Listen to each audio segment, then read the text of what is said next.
Kifungu cha 4 unaweza kusema ni kifungu cha mwisho. Tulisema kifungu cha 5 kimefutwa. Kifungu cha 4 cha sheria hii kinasemaje? Kifungu cha 4 kinazungumzia haki ya kufungua ofisi za umma na mahudhurio ya watumishi wa umma na waajiriwa wa serikalini. Kwa hiyo hii kifungu kinatoa haki ya kufungua ofisi za umma na mahudhurio ya watumishi wa umma na waajiriwa wa serikali. Kwa kinatoa haki hapa. Kwa sikukuu inakuwaje?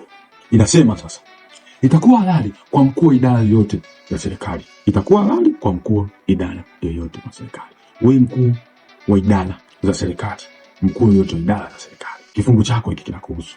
Kwa hiyo itakuwa halali wewe mkuu wa idara kufungua ofisi na kuwaita watu wote walioajiriwa katika idara hiyo kutekeleza majukumu yao.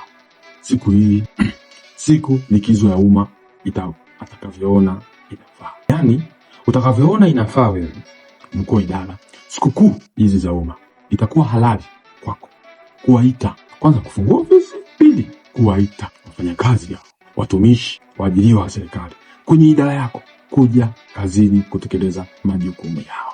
Hiyo ni sheria ndio imekupa mamlaka wewe mkuu wa idara.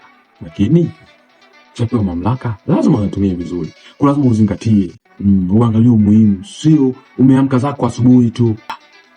Umeamka zako asubuhi, kesho sikukuu labda tuseme ni Christmas au ni Pasaka, Jumatatu ya Pasaka, unawaambia, "Haya, njooni ofisini au kesho tukutane ofisini." Hapana. Kwa lazima uangalie kuna umuhimu wa kwenda ofisini, una umuhimu wa kufungua ofisi siku hiyo. Kama hamna, haina budi kuita.